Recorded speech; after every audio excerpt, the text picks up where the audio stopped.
Hai, selamat belajar. Hari ini kita belajar tentang analisis bangun ruang. Dalam analisis bangun ruang, ada dua hal yang akan kita pelajari. Yang pertama adalah unsur bangun ruang. Dan yang kedua nanti adalah hubungan antar unsur. Dalam unsur bangun ruang, itu ada 3 bagian dalam bangun ruang. Yang pertama adalah titik, kedua garis atau garis lurus, dan yang ketiga adalah bidang. Titik itu bisa disebut juga dengan noktah atau seperti ini. Dan biasanya dituliskan dengan huruf besar. Contoh penulisannya adalah sebagai berikut.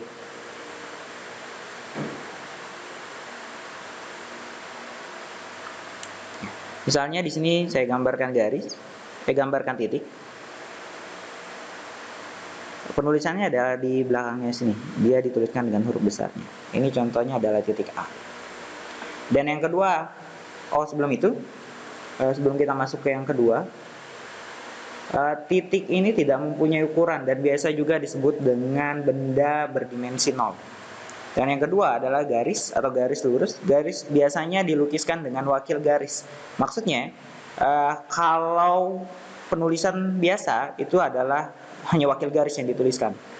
Karena kalau kita menuliskan garis itu akan sangat panjang nantinya.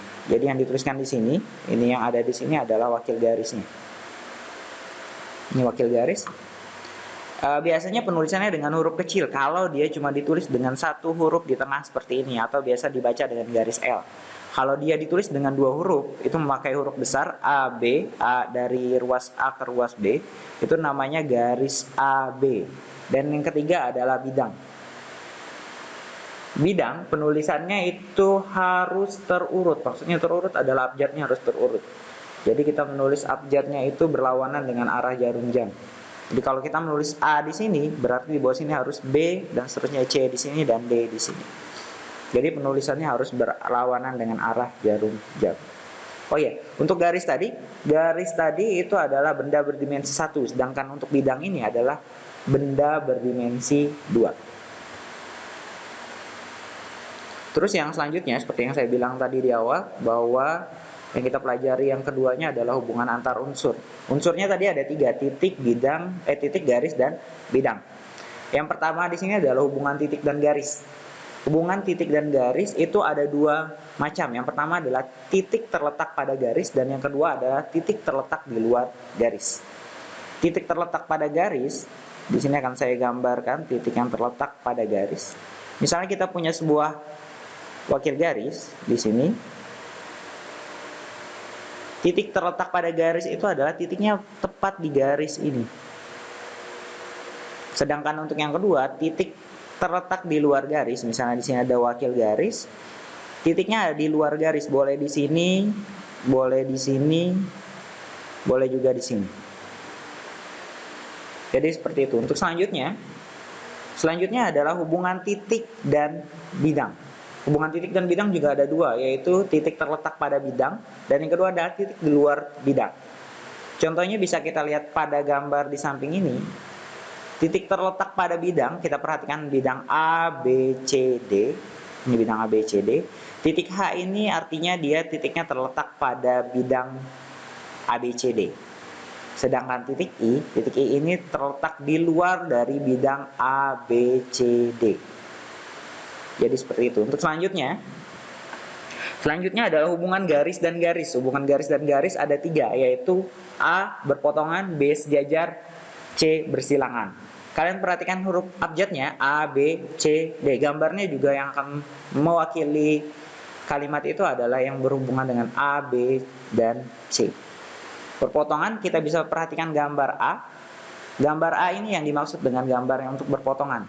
Jadi dia terletak pada satu bidang dan garis itu saling menyilang atau saling berpotongan. Terus untuk yang kedua, sejajar itu bisa kita lihat pada gambar B. Gambar B ini adalah gambar untuk sejajar. Dia terletak pada bidang yang sama atau terletak pada tempat yang sama.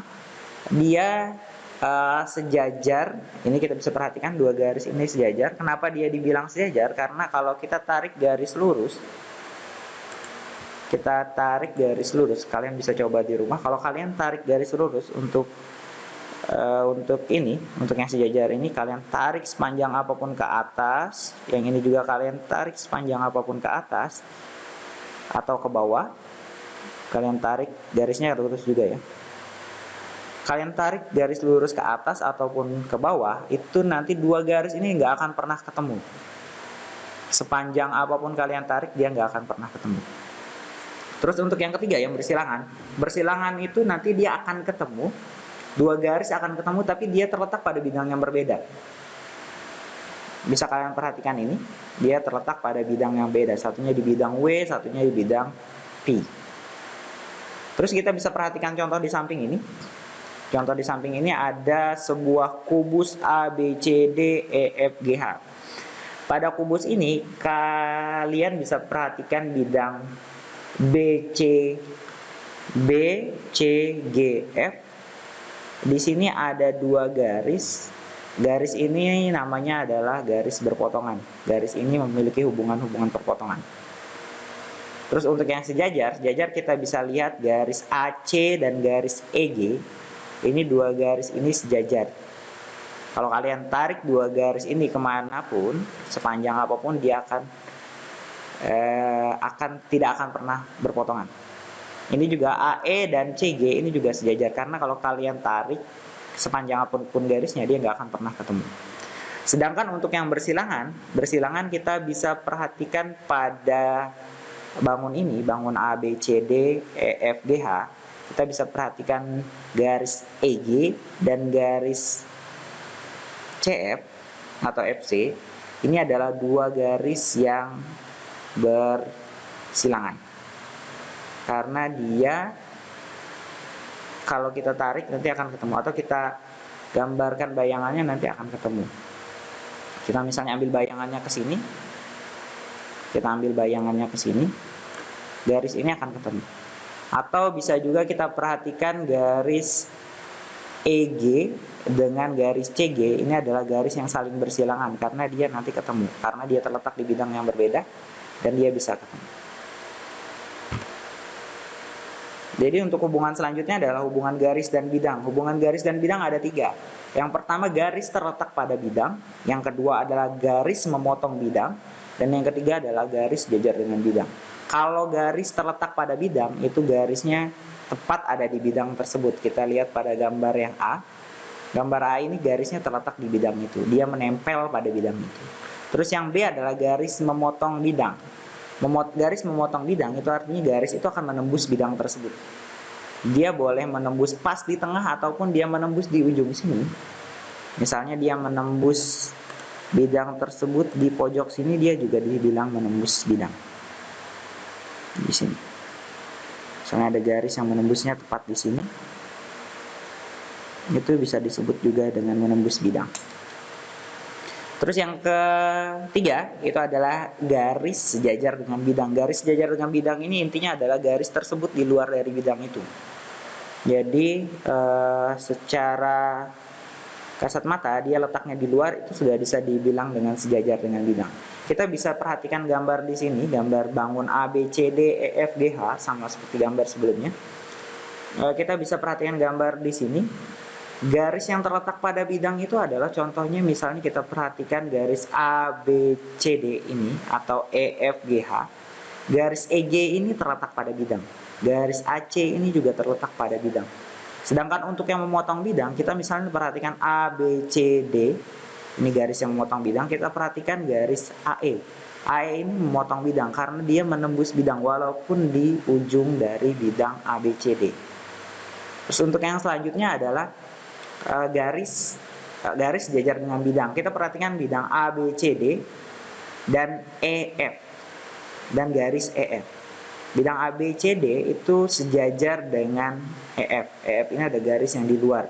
Jadi selama garis itu tidak menyentuh bidang, kalau kita tarik garis lurus sepanjang apapun seperti yang sebelumnya, kalau dia ditarik sepanjang apapun garis, dia nggak akan pernah ketemu dengan bidang A, B, C, D. Terus yang selanjutnya, yang terakhir, hubungan antar dua bidang. Hubungan antar dua bidang. Dua bidang sejajar dan dua bidang berpotongan. Yang pertama adalah dua bidang sejajar. Dua bidang sejajar bisa kita perhatikan gambar di samping ini. Ini artinya adalah dua bidang tersebut sejajar. Karena dia kalau kita istilahnya sama seperti yang garis tadi, garis sejajar, dua bidang sejajar ini sama, dia letaknya di poros yang sama. Kita perpanjang bidang tersebut ke arah manapun, bidang tersebut nggak akan pernah saling berpotongan atau nggak akan pernah saling ketemu. Terus untuk yang kedua adalah bidang berpotongan. Bidang berpotongan ini adalah bidangnya saling bertemu. Jadi dia kalau bidang tersebut ketemu, intinya adalah kalau bidang itu bisa ketemu, dia artinya adalah berpotongan. Kita perhatikan contoh di sini, misalnya kita perhatikan bidang ABFE dengan bidang DCGH itu adalah dua bidang yang sejajar karena dia nggak akan pernah berpotongan. Terus sedangkan kalau misalnya kita perhatikan bidang ABCD dengan bidang DBFH, ini adalah bidang yang berpotongan karena dia saling menyentuh. Atau bisa juga kita perhatikan ABFE dengan DBFH, itu dia juga berpotongan karena dia saling menyentuh. Intinya adalah kalau dia menyentuh berpotongan, kalau dia tidak menyentuh itu dibilang sejajar.